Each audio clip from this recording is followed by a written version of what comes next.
Greetings, Cap fans, and welcome to episode 263 of the Captain America Comic Book Fans Podcast. Hi, I'm Rick Verbanis, and I'm your host. And I've got a co host out there. He's the best gosh darn one. You know his name. It's Bob Lucius. Oh, Bob.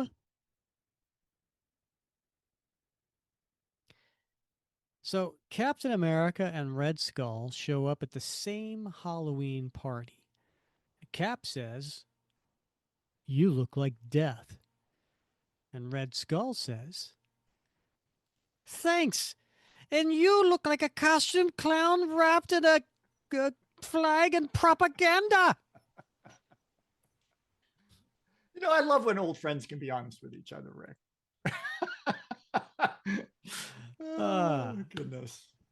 It's that time of the year. I got to tell you, Bob, if you're listening today, it is October 29th and the day it comes out. And so we're a couple days away from Halloween.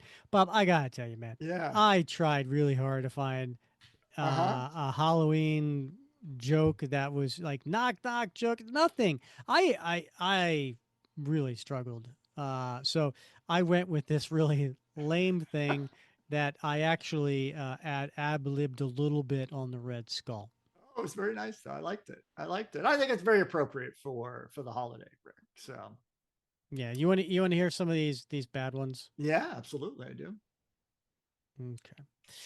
And I'm gonna do the ones that are tied in with Captain America and or Red Skull. All right. What does Captain America hand out on Halloween? What does he hand out on Halloween, Rick? Justice. I love that one. I'm so using that in class next week.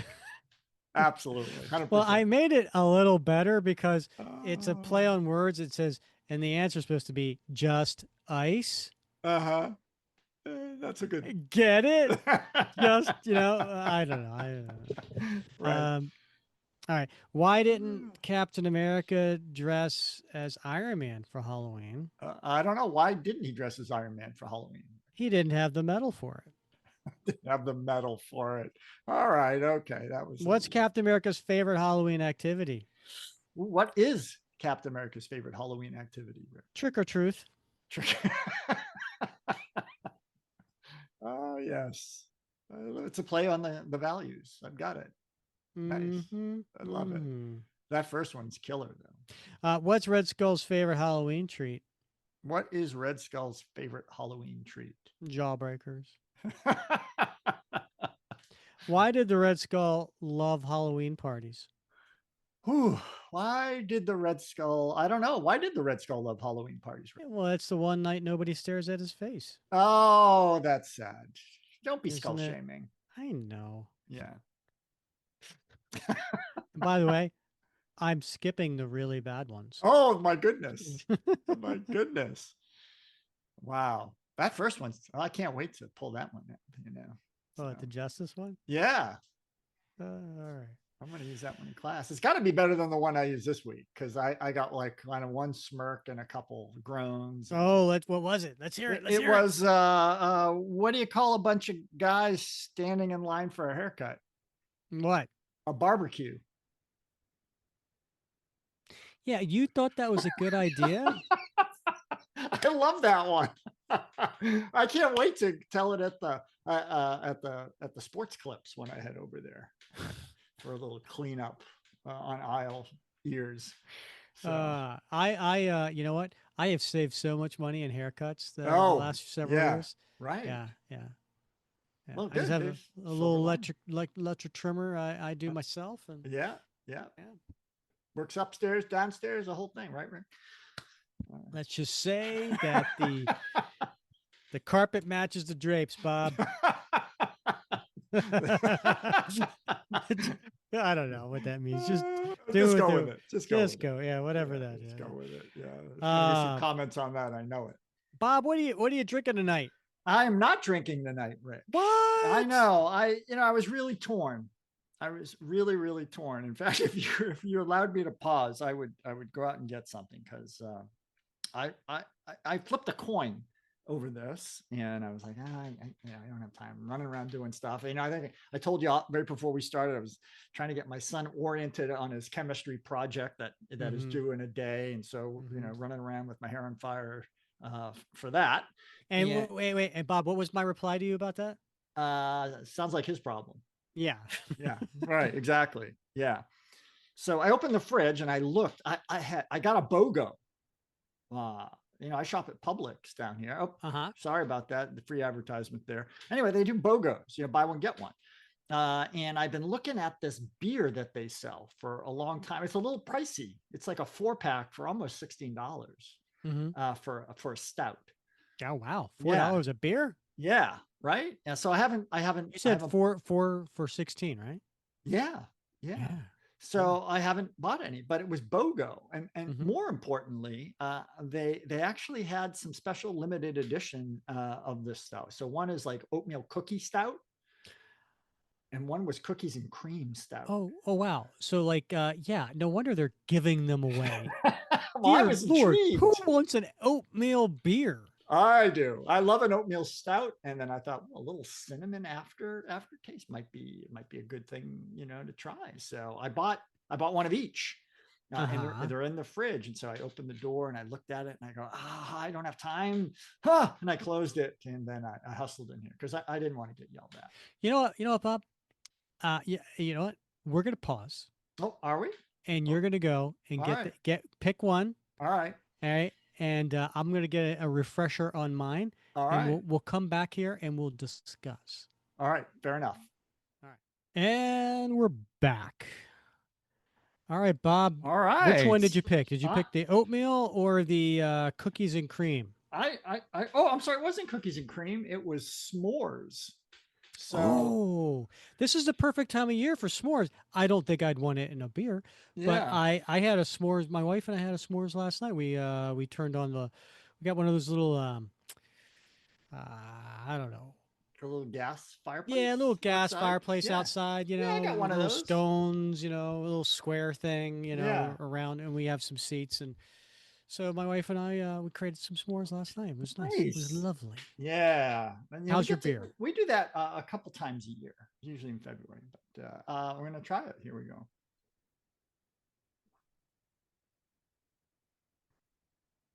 It's good, man. It's good.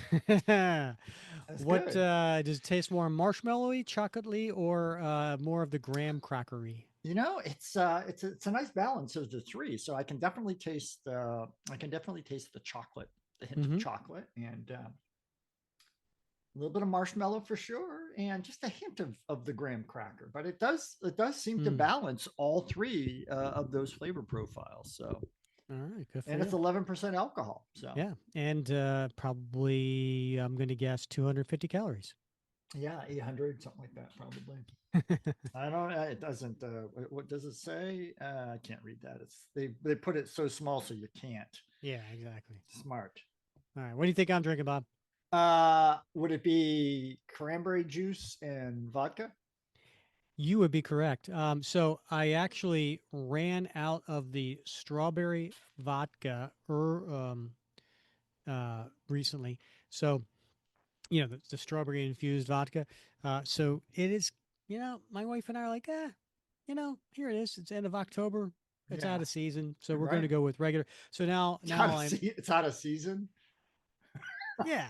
Come on, it's a Yeah, summery drink. right. Oh, I'm sorry. Okay, I got it. I was like, Yeah. oh, they're not like harvesting from the strawberry vodka trees or something.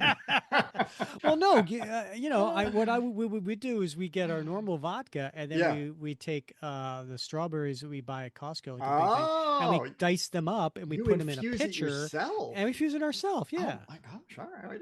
it's like Okay. you don't pay attention, Bob. I didn't realize you were infusers. You know how Yeah. many of our listeners right now are like rolling their eyes, going like, "Bob, pay Really? attention." People know this that you infuse your own vodka? I did. I You had know no how they know? idea. You know how they know? They I listen. talk about it on this Do podcast. you really? Oh my gosh!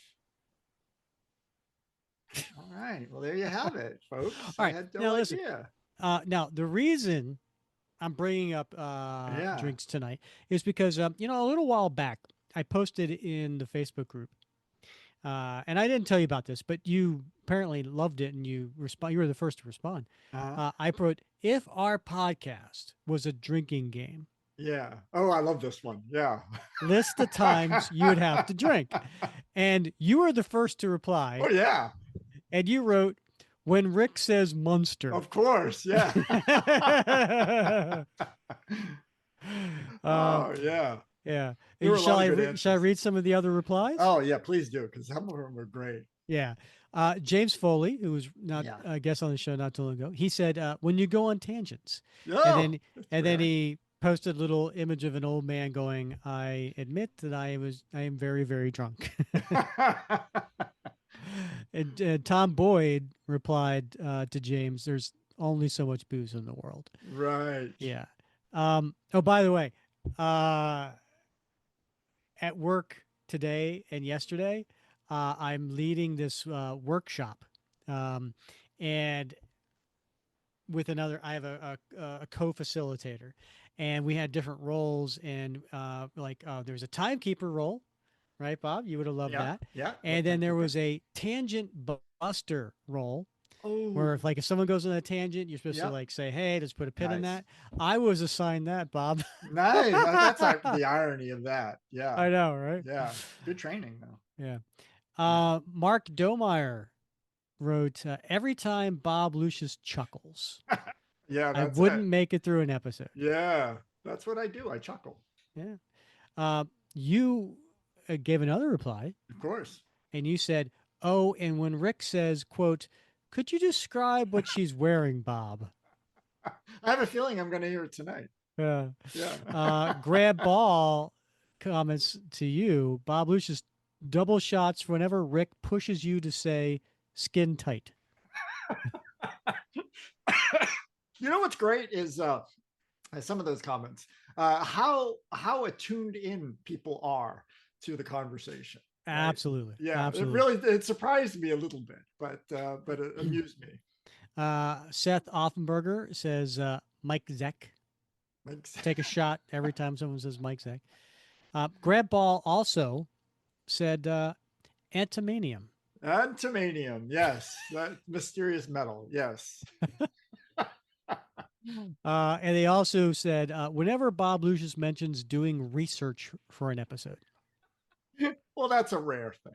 So, Yeah, that's yeah, that's very rare. you're not going to get drunk on Another that one one. he added was wax on, wax off. Classic. Take a shot. It's a classic. Yeah. Tom Boyd said escape. Escape. Yes. And he spells it EXCAPE. Now that made me very self conscious, Did it Tom. really? Yeah. I did. I said, "Oh, so now I say escape incorrectly," and apparently I say escape, escape. I Escape. don't know. Yeah. He escaped. Am I saying it wrong? It's. I think it's your. It's it's the northern accent. He What does escaped. Tom know how to pronounce things? Yeah, right. Come on. um, Dylan Black said, every time you bring up all the Captain America stories where Captain America was guilt tripping over the death of his sidekick Bucky. Yes. All right. We drink to that too. Yes. Paul Kitchen says, obviously to me when Bob does a sound effect. Oh, beautiful. Yes. Yeah, you would not make it through an episode. Yeah. David Bird agreed with Grant Ball when Bob says skin tight. Skin tight. And then here you go. Aaron Paul says, take a shot every time the phrase, well, is muttered. I actually said that to you like 5 minutes ago. Yes. I don't Right. know if I don't know if we were recording at the time, Yeah. but I caught myself saying, well, Yeah. Yeah. It happens. Yeah. I love our listeners. Thank you guys for um, uh, doing that and making me self conscious. But also, I feel heard, Feel Bob. heard. Right. Yeah. What's this guy know talking about? Rick, do you have Yeah. any verbal tics? Like things that you. Sometimes well, I'm not going to say them here because then people are going to hear them. It's one of those things like, It's a confirmation bias. yeah, it's one of those Yeah. things like, if I told you that you have, I'm making something up. Your Right. mustache is a little off on one side. Yeah. You are going to now stare at that Right. mustache, Yeah. and so I'm not going to say what Right. verbal tics I Or have. if you're, I mean, if you're like, oh, have you noticed all the Volkswagen bugs on the road? Next thing you know, all you see is Volkswagen bugs, right? Because you're Right. looking for that, right? Yeah, exactly. Well, I've noticed I've had a verbal tick lately in conversations, and it's bugging me. Is Uh, do we do it in the podcast? Because again, our listeners are going to start to hear I it. don't know. I don't know if I've been doing it in the Oh, okay. podcast. So I'm going to need folks to pay attention and let me know if it's been slipping into my conversations here. But I was having a conversation with my wife the other day, and I realized I'm like, I just did it, and I did it this afternoon when I was talking to someone else, and I've been doing it a lot recently, and I've been saying in conversation, I've been slipping in the phrase sort of, Sort of. sort of, for I no don't think apparent reason. I don't think that's It is. like It's annoying or overused. anything. I'm just. It's slipping in a lot in my Mm, conversation in ways that don't add anything. mm, And I've been catching myself lately and going, "What the hell am I doing?" Right. So, listeners, I need you to be on the lookout, sort of, mm, for mm. that behavior. Sort of. he, he just did it. Well, that was a Did you test. know you did it? Yes, that was a test of the emergency Oh, sort of okay. system. All Yes. right. All right. All So right. Every Who down in Who Newville liked the holidays a ton. But where to get great prices on gifts, they had no idea. None. They searched and they searched for great gifts under $25. Gifts for spouses and friends and even their toddlers. When suddenly one Who shouted, Walmart has what you want, knowing they have Lego, Tree Hut, and low prices to flaunt. So they enjoy the holiday season as Who's often do. Cheering and shouting, Walmart has incredible gifts. Who knew? Find gifts they'll love under $25 at Walmart. The family that vacations together stays together. At least, that was the plan. Except now, the Dastardly desk clerk is saying he can't confirm your connecting rooms. Wait, what? That's right, ma'am. You have rooms 201 and 709. No, we cannot be 5 floors away from our kids. The doors have double locks. They'll be fine. When you want connecting rooms confirmed before you arrive, it matters where you stay. Welcome to Hilton. I see your connecting rooms are already confirmed. Hilton, for the stay. Fun stuff. All right, Bob. So today's issue that we're covering now, the reason we are covering today's issue is because I'm not going to say this really ties into Halloween. It really, really doesn't. But what it does tie into is Halloween from October of 2022. yeah, that's right. Yeah. All right. So way back in episode 107. All right. This came out just a few days before Halloween in 2022. And you and I had agreed, keyword agreed, Yeah. on covering Captain America 326, Mhm. which was Cap at the Skull House. And it says trick or treat on the cover. Now, Yeah. earlier that same day Yeah. that we were recording, you're like, hey, Rick, and listeners, this happens a lot more than you think. Yeah, you'd be surprised. Hey, Rick, what are we covering tonight? Yeah. And I'm like, Bob, I was at work. Yeah. I was at work, Bob. It was in the morning, and I'm Yeah. in a meeting with my boss Yeah. and some colleagues, and I see this ping come in, and I'm like, Yeah. well, I have to answer because if I wait for hours from now, I don't know what your situation is, right? Yeah. And But would so it really make a difference? Probably not. Yeah. Be honest. yeah, you know what, Bob? That was Come 3 on. years ago. So naivete of me. I have now learned my lesson. Right. Yeah. I will tell you at Yeah. like 7:45. Yep. Yep. But anyway, so I message you back, and I'm like, I don't remember what the exact issue number that we discussed, Yeah. but it was I want to say Captain America 329, but Uh-huh. it has Cap on the cover returning to the Skull House, and it literally says "trick or treat" on Yeah. the cover. Yeah. Okay, See, I thought that was a trick. so you confused it Yeah. with what we're covering tonight, which is Right. 370 because it Yeah. says "return to Skull House." It does not say "trick or treat" on it. No, it does not. No, It's implied. and Yeah. also 370 is way further away from Yeah. 326 than 329 is. That is true. Yeah. That is true. Yeah. So we had a little bit of a laugh I about like it. a little guffaw. Yeah. Yes. And then I think I recall saying, maybe we'll do this for Halloween next year, Bob. Yeah. And we Right. didn't. We did not. No. But here we are 3 years later, and somehow I still remember all this. And I was Yeah. like, all right, well, let's just do this. Rick is really challenging my memory powers to see if I can remember having read this 2 years ago. 3 years ago, Bob. 3 years ago.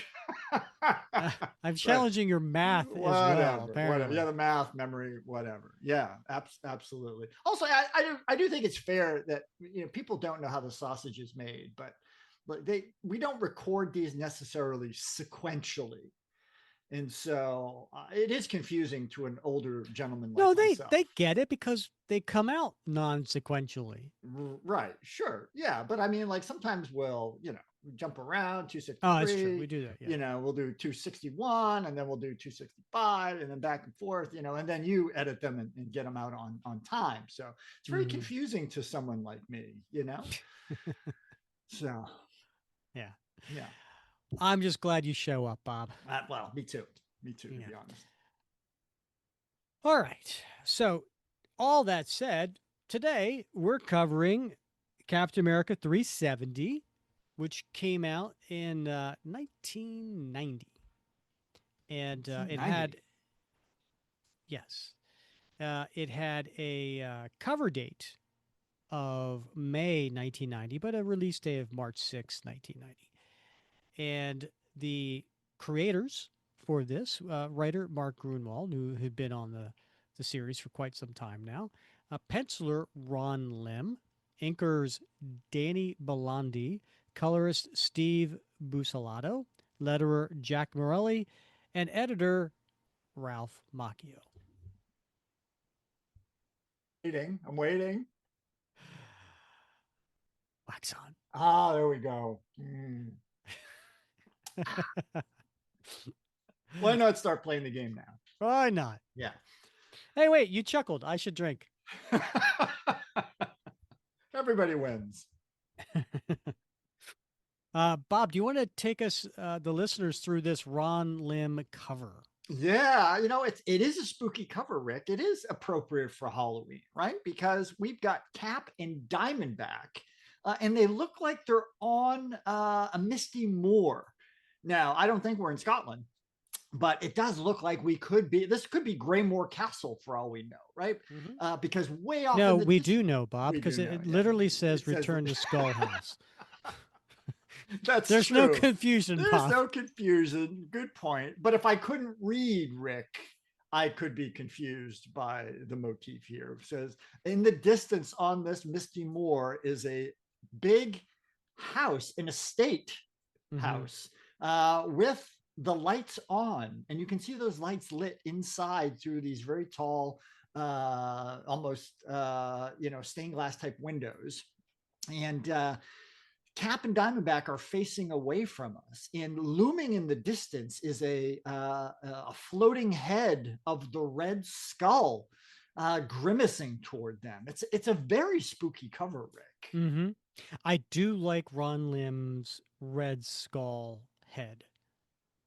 I do think he does a really cool-looking, evil-looking Red Skull. He does. He's got great teeth. This Red Skull. Yeah, I mean, I like the the ridges around the eyes. Yeah. You know what I mean? Like the bones that go over the head. You know what I mean? Like, I don't know. It's just It's a really creepy looking skull. It is a fine line on a Red Skull head. I think you have to admit that, Hmm. it can be overdone.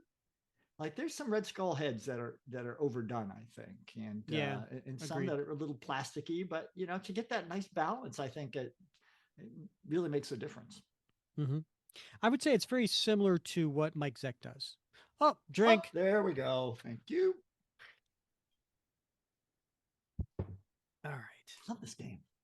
right. A dollar gets you back in 1990, Bob. And up in the corner is my favorite Marvel Comics logo. It's the Marvel with the little, almost like the spray painting graffiti comics Right. underneath the Yeah. Marvel. That's my favorite. And then, do you know who did the art for this leaping Captain America in the I corner don't. box? I don't, Rick. I was just going to ask you who did the art for that. That would be Kieran Dwyer. It's beefy. Yeah. It's a beefy cat. All right. Let us open up to the opening splash. And Bob, coming from the ground up, breaking through some debris is a Captain America red donned glove holding the inside strap of his shield, breaking out of the ground, making a large noise. Raccoon! Up, drink. And the title to this one is Bob. House calls. So we turn the page and we're on Fifth Avenue in Manhattan. And there's a gigantic hole in the middle of a street that, quite frankly, I mean, it's taking up 2 lanes, right? It is. It's a big sinkhole. Mm-hmm. The new mayor's going to have a fit when he hears about this. A structural flaw couldn't have caused a cave in like this, could it? Hey, I thought I heard something from the hole. Holy! And we did. We see from the first page the arm breaking out, and they look down into the sinkhole and they see it. Quick, get some men down there. Soon. And who is it, Bob? Well, it's Captain America and Diamondback. And she's got her arms wrapped around him. They look very, very close. They do, considering they just crawled out of some mud. Yeah. Hmm. Wow, Captain America held. Thanks for the assist, men. Who's that gorgeous lady? One of the Avengers? You first, Diamond. Diamond? Never heard of a superhero called that. Of course, it's hard to keep up every time you turn around. There's a new one. And I love this. Cap has his hands Yeah. around Diamond's waist, Yeah. and he's just picking her up like she's like Yeah. nothing. Now he's putting something on the shelf. Yeah. Like, he could just toss her around. Yeah. I've got you, man.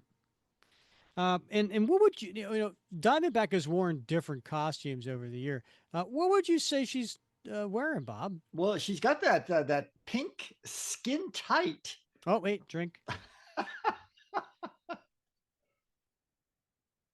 Yeah, it's a pink skin tight bodysuit, Rick, with the black highlighting in diamond patterns that cover her upper torso and lower torso, upper back, lower back, Mm-hmm. and then she's got that diamond weapon holster around her thigh, I guess, Like a right? garter belt. Like a garter belt, yeah, holding Mhm. those little diamond shards that she Mhm. uses throwing darts, and of course her domino mask and her pink hair. Mm-hmm. And so they have her standing up there with a blanket, a very large blanket wrapped around her, and someone's looks like they're offering her coffee. And a police officer comes up to Cap as he's coming out of the hole. Mind telling me what went on here, Captain? Your lady friend there wasn't all that talkative. I'll tell you what little I know, officer. 2 rival gangs of costume criminals were skirmishing beneath the streets. One of them was led by a man known only to me as Crossbones. The other by a woman I believe goes by the name of the Black Queen. I looked upon the battle, but was unable to determine what the fight was all about. Apparently, after causing the street to cave in on us, both parties managed to get away. And Diamondback chimes in. Crossbone's crew was using a Con Ed truck for transportation. I don't see it anywhere. I'll fax your precinct a complete report by noon. Now, if you'll excuse me, I need to confer with my partner. We didn't get a chance to talk beneath the rubble, had to conserve our air. You understand. Sure, take care, Cap.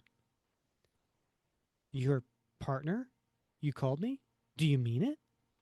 In the loosest possible sense. Oh. Well, it is good to see you again after all these weeks. It's good to see you too. How nice of you to say. So, buy a girl some breakfast? You've got a whole lot of explaining to do, Diamond. How about I take you over to Avengers headquarters? You can eat there. Okay. All right, so Bob, I just want to bring listeners up to speed, right? Yeah. So, this is early on in Cap and Diamondback's, we'll just call it a relationship, right? Sure. So, Yeah. this is actually, I want to say, Diamondback, first appeared in 1985 in Captain America 310. Mm-hmm. And then there was a couple years went by. And then in 1988, kind of resurfaced. And then in 1989 was the Bloodstone hunt. Right. Right. And that's where it was obvious that Diamondback was kind of falling for Cap. Mm-hmm. And so that was like from 357 to 362, which, by the way, if you want to hear that, you can go back to episode number 3. Oh my gosh, Rick. I know. We were just kids back then. I know. It's actually kind of, it's a little, I don't want to say embarrassing, but I sometimes for research purposes, I have to go back and listen to a couple of things. Yeah. And episode 107, where we, this whole, misunderstanding about the Halloween issue came from. Right. Yeah. Dude, you still have like your old microphone and you sound like you're in the kitchen. Yeah. As my sister had put it.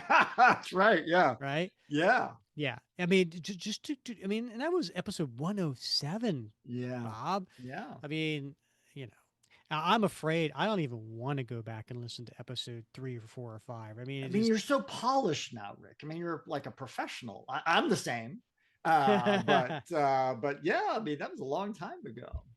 It was. I think we both, I was trying so hard in the beginning to be very, very professional. Yeah. And me too. Yeah, you and I gave up on that after like episode up. 4. Yeah. Yeah.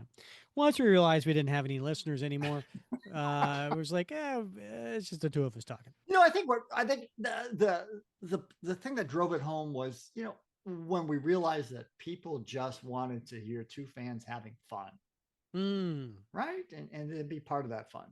That's true. Yeah. Yeah. I think, was it episode 100? I don't remember. When I had the comic book guys on, right? Like this was back when I had it was episode, no, it wasn't 100. But anyway, when I had the 3 people on from the comic book shop. Oh yeah, that was a great episode. Right? Yeah. And it was Seth Talley. Yeah. He had said, when it stuck with me, he said, the thing I love about listening to the podcast is it sounds like I walked into my local comic shop and I came in listening to 2 people already in the middle of a comic book conversation, and I just I'm in the background kind of watching the 2 of them go at it, that type of thing. Yeah. And I was like, well, that's what we're striving for. 100%. Right. Yeah. And that was a great show. Also because, number one, I saw a side of you that I hadn't seen before. Right. Mm-hmm. And number 2, it just, man, I was just so touched to be part of that conversation with you and your three friends, and to be part of that. Yeah. So that was one of my favorite episodes. That was episode 95, in case anybody wants to check that out. And that's also might have been the first time John Sewell was on the show. Yeah, might have been. Yeah. Yeah. And for those of you who don't He's like an know old who penny John now. Sewell is, he also does the voice of Patrick. Yeah, we can't get rid of him now. So, Yeah, I know. Yeah. All right. So now we at that moment in Washington D.C. We're cutting to a new scene. Oh, Bob, we just did a tangent. We should probably take a drink.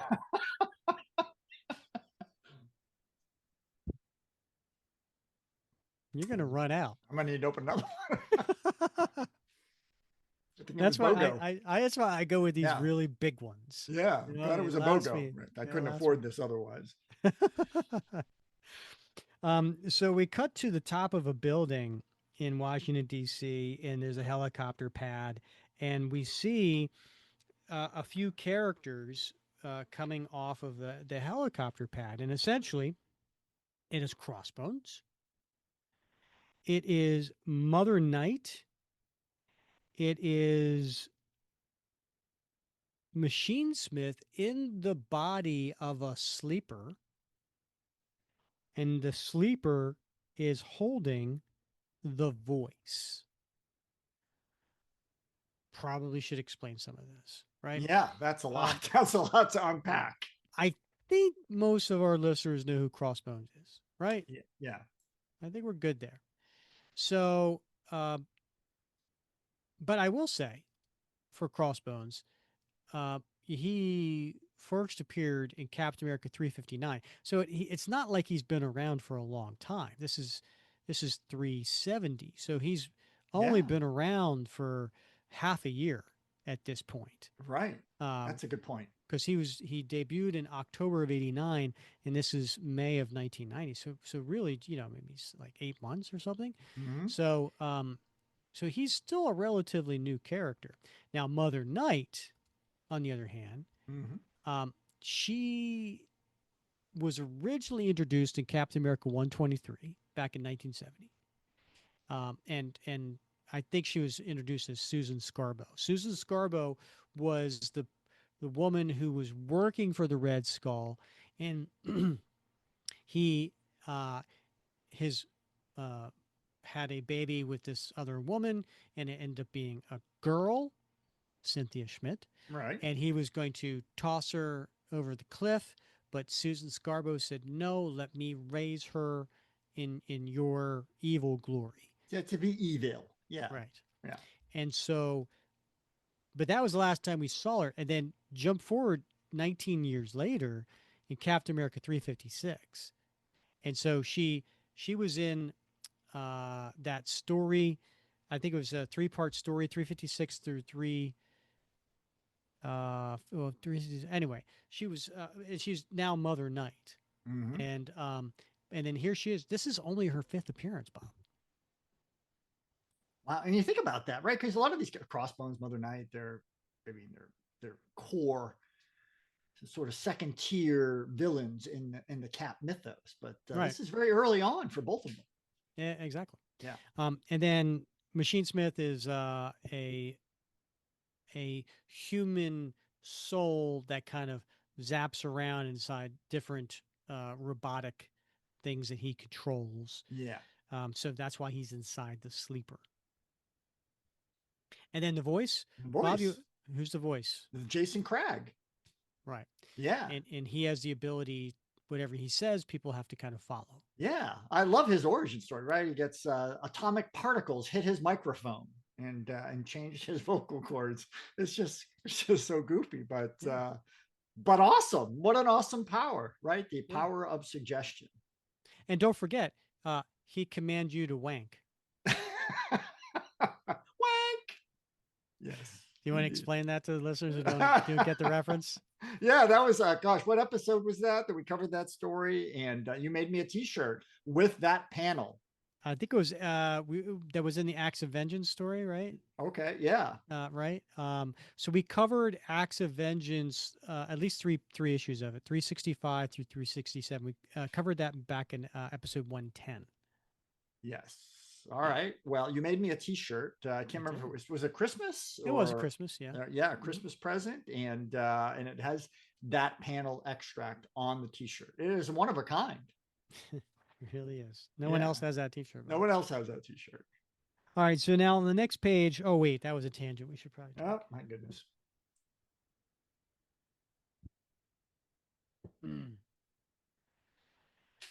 All right. So they are going down an elevator, and Machine Smith asks, "You think the voice is going to pull through?" "How should I know? Rankin, where's the medic I radioed you to have standing by?" "So help me, you sloughing off again. They're right here, Bones. Sheesh. Don't get your undies in a bundle." "Watch your lip, or you're going to watch it grow." I like that. Watch your lip, or you'll watch it grow. Right. It's not many people that will tell the Crossbones to not get his undies in a bundle. That's true. Obviously, very early on in Crossbones' Yeah, yeah. history, He right? doesn't have the rep yet. Yeah. No, yeah. "Have the docs check out his pipes. He had a number done on his larynx. The rest of you, the briefing room. Now." "Let me beam back into my regular body, and I will be right there." "Soon." "Okay, we're back where we started. The Red Skull is still missing, or only the was a bust, and now the skeleton crew's down a man. Now what, Mother?" And so we should probably also Yeah. point out that in Acts of Vengeance, it was Loki disguised decided to bring the major villains of the Marvel Universe together to battle different heroes, thinking they'd have better luck. And so during that whole Acts of Vengeance, Magneto was one of the villains, Red Skull was one of the villains. They hate each other, right? Red Skull hates Magneto because he's a mutant and he's inferior, and he's not part of the master race. And Magneto hates Red Skull because the Nazis killed his family, Right. and Yeah. Red Skull was part of that. So at the end of Acts of Vengeance, Magneto, who is far more superior power wise, decides not to kill the Red Skull, but instead entomb him in a underground bunker with nothing but water, like some jugs of water, but no food, no light, nothing. Right. And so the Red Skull's been down there missing for a while, and that is what the crew is talking about. Right. Skeleton Crew's trying to find him. So Mother Night responds. And how would you describe what Mother Night looks like and what she's wearing, Bob? For those Yeah. who don't Well, know? she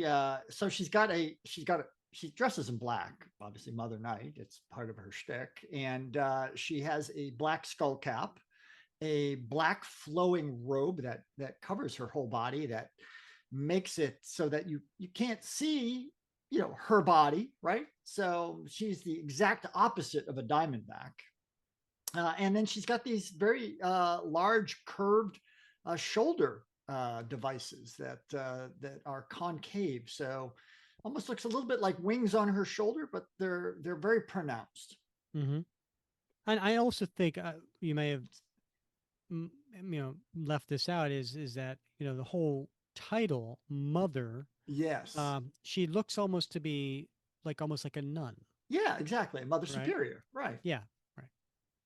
"I say we shouldn't have bolted so fast from the Hellfire Club just because the skull's not being held on the premises. Doesn't mean the club doesn't have him. We should have taken that mutant witch captive and offered Magneto an exchange of hostages. Her for the skull. I thought of that, but after she nearly croaked the voice, I figured she was too tricky to nab and hold. Machinesmith chimes in. I scanned the dispatcher's callboard on my way here. Not a single call claiming the reward money for spotting Magneto. We tried to lure Magneto out of his hiding by a smirch job. That didn't work. We tried a raid on one of his known haunts. That didn't do diddly either. We've run out of conventional ways of finding the skull. We simply must think of something more exotic. Next page. And Crossbones slams his fist down on the table. That's it! A couple of months ago, I met this dwarf psychic who was helping a bunch of stiffs find a lost jewel. We gotta find that guy and force him to find the boss. When did that happen, Bob? That was in the Bloodstone hunt, Rick. So that was, as the editor note says here, that was issues 358 through 362. And episode 3. Yes. Is his name Tristan McCrubber? Could be. You know him? No, but I read all about him in the Paranormal Journal. Well, Momsy, we're gonna find the pipsqueak and make him an offer he can't refuse.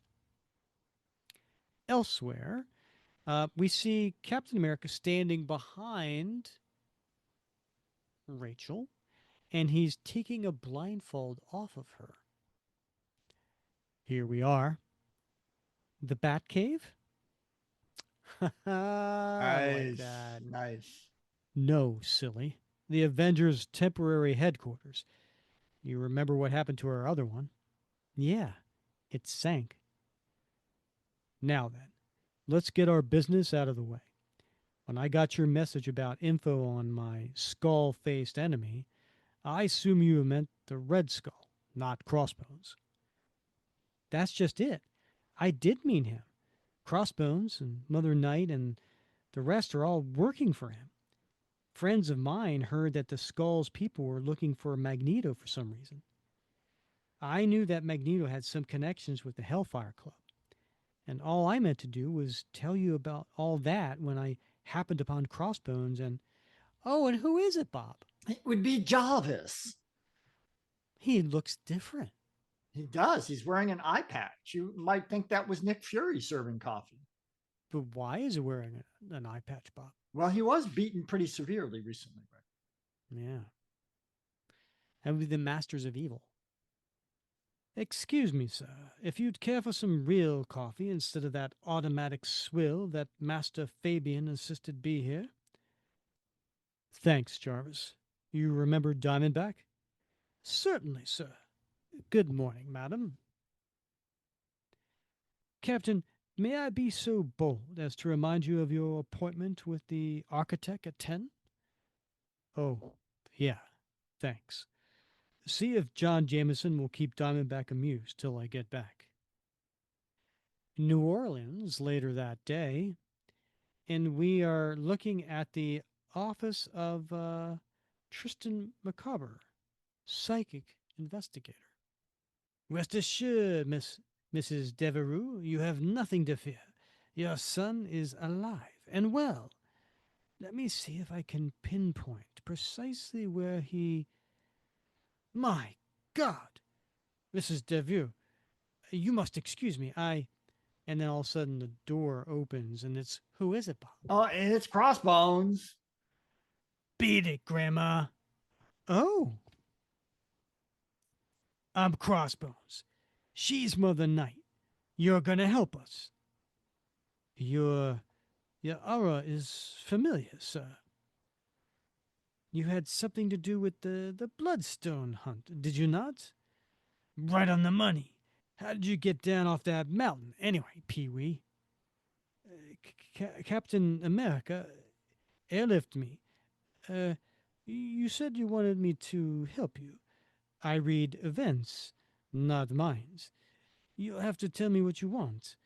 And please be advised that my fee for risk fraud assignments is $1 million, half in advance. Ha! You work out of this rat hole like this and expect me to believe you charge 1 million smackers? Ha! What a joker here. And he opens up a case and has a whole bunch of money falling out of it. 100,000 in unmarked bills. That's what it pays. That's what you'll take. I see. So pack your bags, half pint. You're taking a trip with us right now. But what is it? You'll find out. And soon, up in some sort of aircraft flying in the sky. Okay, Squirt, here's the scoop. You heard of the Red Skull? Why, yes, of course. Well, he's missing, and you're gonna find him for us. I will need some personal item of his to focus on. And Mother Night chimes in. I have one of his ties. Where'd you get that? He left it in my quarters once. Oh my. Oh, boom, chicka bow bow. Okay, small fry, start talking. All right, Bob, Yeah. can we count the different ways that he has already insulted him and the terms? Right? He's called him a dwarf. Half pint. Um, Yeah, right. Small fry, half small pint. fry. Yeah. Pee-wee. Yeah, Pee-wee, right? Yeah.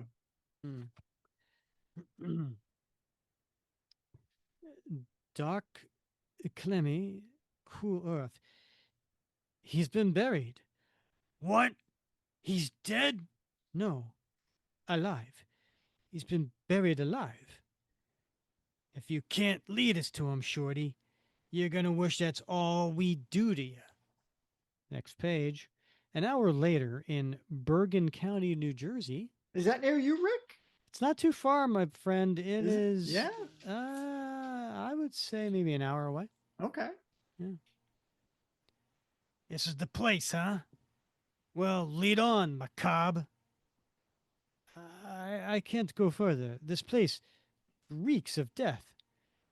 And he picks up the small man. Your death, runt. Unless you finish the job right this minute. Now move! And he tosses him.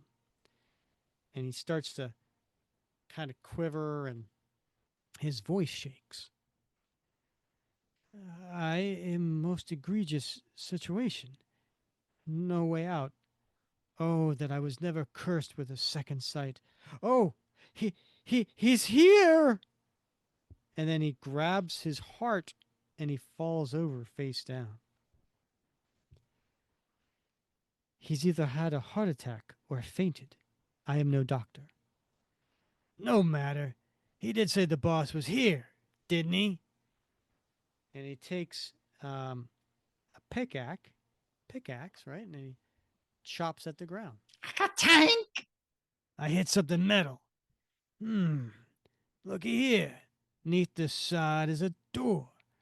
Guess the midget really knew his stuff. It would appear to be the entrance to an elaborate fallout shelter. Looks old, like it was built in the 50s. There's the handle. I got eyes. Somewhat unsophisticated outer lock. Should take only a moment to pick. And they open the door.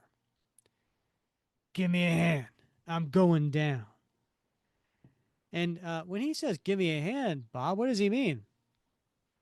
Well, Machinesmith has the ability to extend his limbs like Inspector Gadget.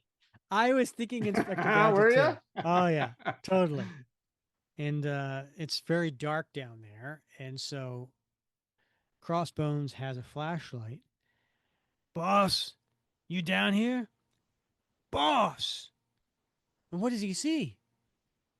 Well, it's the Red Skull, and he's seated on the floor in the corner. But of course, he's all his clothes are all torn up. He's wearing business attire. That's the last we saw him in, and he's basically unconscious, slumped against the wall. Boss, are you? And he sees the Red Skull open his eyes. But how would you describe that look in Red Skull's eyes? It's a combination of a bit sad but vacant. Hmm. He opened his eyes, but he looks. Ah, geez, boss. What that mutie do to you? Don't worry. You'll be out of here in a zip. And they're back on the aircraft. Okay, get this crate in the air. And Mother Superior looks down. My God, Johan, you look so frail. Now, Bob. Yes. Mother Night looks a little different when she doesn't have the cloak in front of her body. She's not, yeah, she does not have that wraparound cloak on right now. We're seeing some bare arms, and we are definitely seeing some bare upper thighs on Mother Night. And might I say, she's rather shapely. I got you to describe her. Should we drink? Yeah, why not? Sure, why not? I'm not opposed. If you need to go get a second, I can wait. I'm okay. I'm fine. Thank you. All right. We're all set, boss. We got docs waiting for you back at the headquarters who'll... What's that? You say something? And the skull looks up. Take me home to die. And back at the Avengers headquarters, we see a little poker game going on there at the table, right? So we see Rachel. Yeah. And who else is there, Bob? Well, we've got, it looks like we've got John Jameson. And let's see, Fabian's there, Fabian Stankiewicz, and Madaka. I'll see that 50 and razor you 10 more. Not that I mind losing my shirt playing poker, but what's keeping Cap? It's been hours now. Oh, he's going over the designs for the new mansion with this architect Thor recommended. Shut up and play, Fabian. I guess Fabian's got some loose lips, huh? They do sink ships, Rick. Wonder if Cap is purposely ignoring me. Or what if he's run off with some mission he doesn't want me to along on? Why, oh why, did I have to fall for a guy like him? And then back at the Skull House, the Red Skull's private estate. Get the door. Now where? I've never been here before. His bedchamber is up that stairway. No, I want to give him a little tour first. Are you crazy? We have to get him to bed, treat him for dehydration, and it ain't his body we got to worry about restoring, lady. It's his spirit. So we turn this page to one gigantic big splash page. And if there's anything that can restore that vital spark missing from the boss's eyes, maybe it's looking at a room full of his old past glories. And what do we see here, Bob? Well, we've got his personal home museum, Rick, and it's got all kinds of great stuff, right? It's got the Bucky droid, it's got Ameridroid's head, he's got some replicas of sleepers, he's got lots of his old uniforms from Hydra and from the Nazi Party. We got big portraits of Hitler on the wall, and there's a huge picture of the Red Skull and the Exiles. I mean, there's a lot going on here. Mm-hmm. Yeah, and what's it's coming down from the ceiling? Oh, that's the Death's Head satellite, if I'm not mistaken. Look at all this stuff, boss. Monuments to your evil genius. If not for you, none of this stuff would have come into being. You had all them freedom lovers running for cover like the pansies they were. Check it out. The Fifth Sleeper. The Death's Head Satellite. The Ameridroid. Don't it start to make your pulse pound? Just thinking if this is what you can been able to accomplish already, who knows what? Enough of this, Bones. It's not working. We must tend to his body. His spirit will then. He's saying something. Need to see Captain America one last time. Send for him.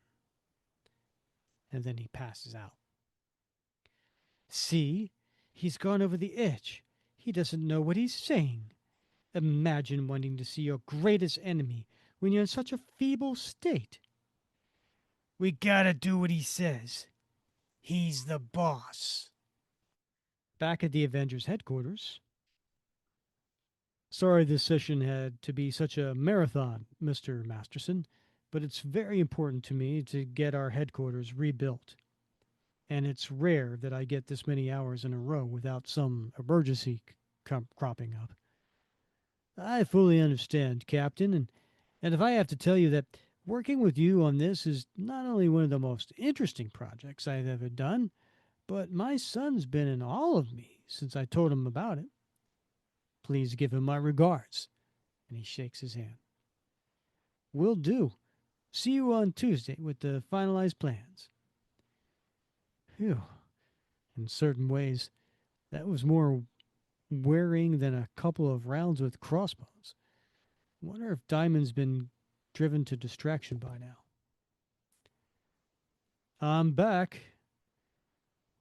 Not a moment too soon. Your friend here is a card shark. Sorry that took so long. There was a lot to go over. It's okay. Your colleagues are good company. Just then, who comes in, Bob? It's Peggy. Cap, I just got a message on your hotline. A report of lights on at Skull House. What? Thanks, Peg. I'm on my way. I met a guy several months back claiming to be the original Red Skull, but I've refused to believe it. If he gets his hands on all that Skull's paraphernalia at Skull House. Let's go, John. Diamondback, you better. Don't you dare try to keep me out of this one, Cap. You owe me for alerting you to. All right, all right. And Twilight. What's the name of Cap's aircraft, Bob? I can't remember, Rick. I just blanked on that. Isn't it Freedom Flight or something? Freedom something or other, right? Yeah. You know who'd know? Elliot Brown. Elliot R. Brown. That's right. So there they are, and it's basically the cover, right? They're Cap and Diamondback with their flashlights going through the eerie mists and the going up to that house. Sure enough, there's a light in the upstairs window. Somebody's here, all right. I can't believe this place. It's so creepy. Come on. Cap, I don't mean to criticize, but are we really going to waltz right in the front door? The Skull had every inch of this estate monitored. If anyone is here, they already know they have visitors. So we might as well take the easy way in.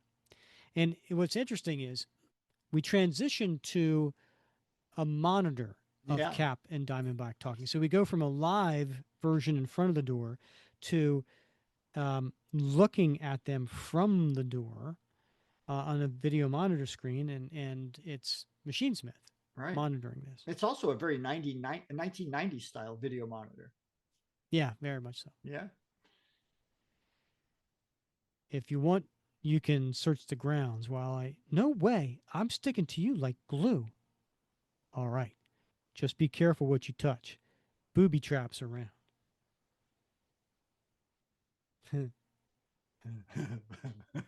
Gets better, Rick.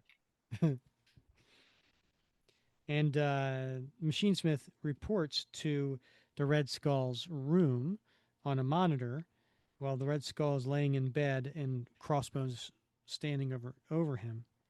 He's here, Mr. Skull. So they're inside the mansion. Man, this is like something out of Friday the 13th. Shh. Cap shushes her, which doesn't make any sense because a second later he yells out. Right? Like, why is he shushing her? Yeah. If the next second he goes, whoever's here, I know you can hear me. Come out and face me like a man, won't you? Good point. It's my book. Damn it. Yeah. Yeah. I thought I heard something from in there. The house is full of odd sounds, and I know where they're being controlled from. Come on. And they start to go up a staircase. It's kind of like a wrapped around, kind of like a. Yeah, those fancy Gone with the Wind type staircases. But at the top, or halfway through, I should say, the staircase, there's an I was going to say an aspiration. It's an aspiration, Bob. Yeah. But no, there's a hologram of the Red Skull, and he's dressed like he was in Captain America 300. Yeah. Where apparently is the last time Cap saw him alive. And this is 70 issues later. Yeah. What do you want, trespasser? I want some blasted answers, and I'm not going to get any from some hologram. Is that so? Guess you won't fall for just anything. And just then, a gigantic, we're talking, what is this, like probably 10 stairs worth? Yeah. A big, gigantic hole opens up, and Cap grabs on, and Diamondback takes some diamonds and puts them into the wall to slow her descent. Diamond, give me your hand. And she does. Good. Now kick off from the wall. I'll do the rest. And then she lands next to the staircase. Well done. Booby traps is right. The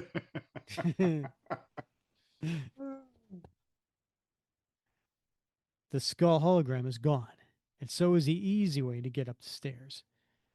No matter. We'll just find another way. Let's try this room you heard noises in. And they're walking by the sleepers. Weird. It's like a museum. Yes, the skull's little hall of infamy. What did I... Diamond! Dive for cover! And he puts his shield up to protect her. And there's one of the sleepers fires a ray from its head. All the sleeper replicas are coming to life. Should have seen this coming, huh? Stay put. Now she's behind something to protect her. Now the next page is a half-page splash, and it's got Cap in 4 different positions as he's showing motion. I'm going to draw their fire. And he kind of does a little tumble salt, and then he throws his shield. But Diamondback isn't just going to play victim. She jumps up, and she starts throwing more diamonds. You do that, mister, but I'm not about to let you hog all the fun, not when I have a mess of explosive diamonds to try out. These scaled-down versions are nowhere near as deadly as the real things were. But in these close quarters, even half deadly is deadly enough. And she throws one. Bullseye! That makes a noise. Upstairs, Machinesmith's putting the 2 through their paces, sure. But to what end? Besides senseless destruction, the skull's not even watching. It was madness to bring them here, Cross. Boss, those Tinker Toys ain't gonna do in the blue guy. Say the word, and I'll go down there and kill him for you. What's that? What'd you say, boss? And he leans in to listen closer. Downstairs, Cap's throwing his shield, which is ricocheting. Thunk, Boom. Four down, just a flying wing to go. And as it's coming to hit Captain America like a kamikaze, he puts up a shield and Vadoom. what's a girl got to do to get a nice going out of you? Nice going, Diamondback. He is kind of short on his praise, isn't he? He is. He's stingy for sure. Next thing you know, oh, is that one of the next thing you know? No, I don't that think one of that's one of them. No, it should be. It should be. It should definitely should be. Sort of. Yeah. Ha, ha, ha. Ah, yeah. There you go. The hologram comes back. Excellent work. To repair all this damage will set me back hundreds of thousands of dollars at least. Now, you promised to be good. There's someone upstairs who wants to see you. Right behind you, hologram. And he goes into the room, but it's not Crossbones and Mother Night there. Who is it? No, it appears to be a doctor and a nurse, although I don't want to be sexist. Yeah, you totally were. Yeah, I know I was. Captain America, the real Red Skull, and his attendants. Cap goes to put his hand on the Red Skull's chest. What's wrong with him? But the Red Skull immediately grabs Cap's wrist and pushes it away, and his eyes open. Good to see you, old enemy. And then this next panel is a close-up on the Red Skull's eye. And it looks like a angry brow. And we see the reflection of Cap in the Red Skull's eye. I was ready to die again. Wanted you there to witness it, like last time. But now, seeing your wretched face has stoked the furnace of my hatred, given me reason to go on. And Cap looks alarmed. Those eyes. No, it can't be. Let me cut to the last page. Now go. You have served your purpose. Let me rest and recover. We shall clash another day. First, you must tell me what happened to you. Magneto buried me alive, but I managed to survive, as always. He will die for what he did someday when I. And he closes his eyes and rests. You better go now, sir. He needs his sleep. We're going. And Mother Night, actually, this whole time, had been disguising the two of them. Steady now, Bones. Don't make him see through my hypnotically induced disguises. Outside, Rachel starts to question Steve. I can't believe we just left like that.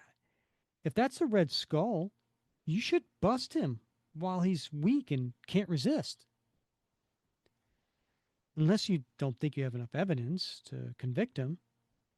Yeah, I'll bet that's it. Besides, you know where he lives and works. You could come back any time, right? Say, Cap, why aren't you saying anything? And Cap finally speaks. His eyes, unfathomably empty, devoid of all compassion, all humanity. No one else has eyes like that. No one. All these months, I've lived in a fool's paradise, refusing to believe his claim to be the real Red Skull, refusing to believe that my greatest enemy had found a way to cheat death. But he has. The Red Skull lives. God help us all. The end. Wow. Diamondback's like, got a good point, Rick. Yeah. Right? Right? Like, What's why did he going just on? walk out of there? Well, You had him. What'd you think of the story, Bob? Interesting story, fun story. I love the dynamic between Crossbones and Mother Night. Mm-hmm. And I love the loyalty that Crossbones shows to Red Skull. It's a twisted loyalty for sure. Um, but it is endearing in a way, right? You wonder what the affinity is, but he truly does care about the Red Skull, which is a weird thing. Mm-hmm. It's not It simply is weird. Yeah. transactional, I don't think. Yeah, I think for as much as a alpha male Crossbones likes to think of him as, he really truly wants a master. Yeah, I mean, it's almost like he looks at him as a father figure in a way, Mm-hmm. you know. Yeah. So very complex psychological profile on the Crossbones, Mm-hmm. but I did enjoy the story. I think it's a great little story. It's interesting to see a guy like Red Skull, who is dastardly and diabolical in so many ways, so weak and unable to be the character that most of us expect from him, and yet still be compelling, even when he's unconscious. Yeah. Yeah, and I gotta say, I really do love Mark Gruenwald's writing. I just enjoy like all these thought balloons, Right? getting Yeah. inside people's heads, like, just a little here, a little there, a little there. Um, so and some of these things are not necessary to the story, Yeah. but they rise the story, right? It's Right. just, Yeah. Yeah. it just elevates the story in a way to see uh some of these extra things that Mark always seems to add to a story. It makes it a little more three-dimensional, right? A little more Yeah. true to life. Mm-hmm. Right. Yeah. And I like the fact that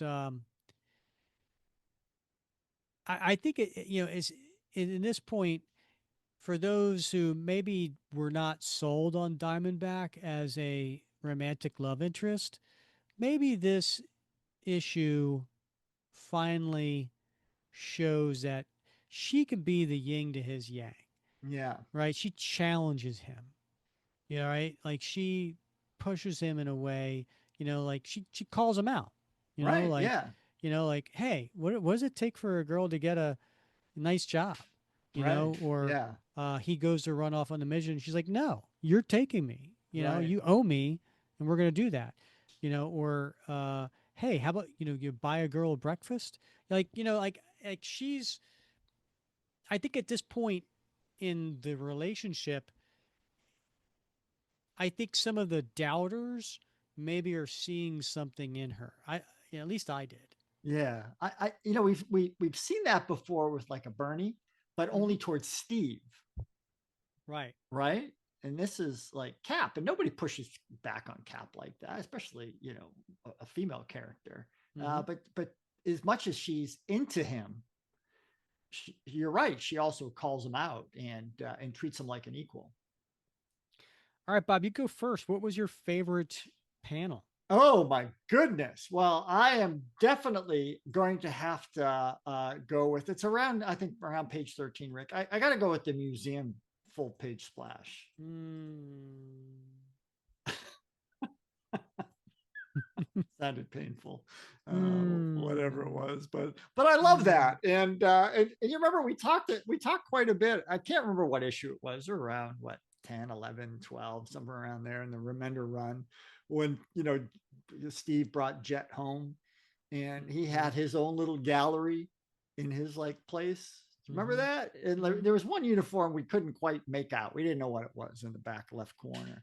But I think it's funny. Like Red Skull has his own little like thing, and I think when we talked about that issue with Remender, I talked about how like most people in the military have an "I love me" wall with all your plaques and certificates and swords and fighting knives. I don't like that phrase. I love me. I Yeah, think that sounds like you're putting someone down for having those things. Oh, yeah. look at you. You just have to Well, love you. it's self-depredation, right? Is that what they call it? Well, Self-depredation, only if the self says it. yeah. Well, that's what we say. I call it my "I love me" wall. And like we all have that. And so I love that, Skull has his own, Cap has his own, and they have the things that are meaningful to them that have marked their careers. Mm-hmm. So I love this because it's just inviting to look at, and to study the details and to see all the things that you can identify. It's fun. It's a fun panel. All right. My favorite panel is no surprise to anybody here. Page 25, panel 1. That's the half page splash with the 4 different Captain Americas in the same panel because I am a sucker for the multi characters in the same panel that shows motion. Right. So I really like this because you got Cap jumping forward, you have Cap doing an overhead somersault, you have Cap landing, and then you have Cap throwing the shield. Yeah, I thought I that like might it. ring your bell. Yeah. Yeah, that definitely is something you go in for, and it's a pretty cool half page splash for sure. Mm-hmm. Yeah. What about t-shirt worthy? I'm torn between 2. Torn between two lovers, feeling like a fool. Who sings that? I have no idea. Yeah, I don't remember either. It was like a 70s song. Right? I'm gonna go with the Tom Boyd one here. Actually, it's the very next panel. It is Diamondback, who is jumping up in the air, and she's got one hand forward, one hand behind her hair. Oh yeah, and her knees bent, and she says, "You do that, Mister, but I'm not about to let you hog all the fun. Not when I have a mess of explosive diamonds to try out." And I think that would look really good on a T-shirt. yeah, that's a good one. That's Who a good doesn't one. want a Diamondback in this pose? Right. Yeah. Yeah. Although I don't know quite what she's doing with that one arm behind there. Well, it's kind of like, I don't know, like I'm kind of propping up my hair, kind of, That could be. I didn't think of it that way. But no, I mean she's throwing like this. She's throwing like this. So okay, that makes sense. But it does give the it's very posed. Yeah, it's very becoming. Very. How about you? What's going on your T-shirt, Bob? Definitely, I wanted to. I was torn as well, Rick. I was torn between Booby Trap. Yeah, Booby Trap. I was definitely torn between Booby Trap, but I decided to go with that lower right-hand panel around page 15, where we see Cap running down the hallway with Diamondback behind him on the left, and John Jameson on the right. I like that. Yep. Yeah, I mean, I could do without John Jameson. Maybe slip in somebody else in there, perhaps. But it's a great. Cap looks determined as he's racing down the hallway with his shield strapped to his back. And it's cool. Yeah, I like it. All right, what are you putting in your time capsule? Well, Rick, just a couple pages later, Diamondback mentions that this is something almost out of Friday the 13th. And I thought, well, that's funny, right? Because this was what, would you say it was? 1990. 1990. So by then, there were 7 Friday the 13th movies. First one came out in 1981. Crazy. No, 1980. And then there were an additional, I don't know, 6 or 7 between then and when this came out. And 12 in total, by the way. I don't know if you knew that, but it was a real phenomenon in the 80s. There's almost one every year. So it was a pop culture phenomenon. So I love that Diamondback does a call out to the Friday the 13th series of movies. I think, kids these days, if they picked it up, they might not be familiar with that. Just think it's, Friday the 13th is unlucky, but it really was a touchstone in pop culture back then. It really was. Yeah.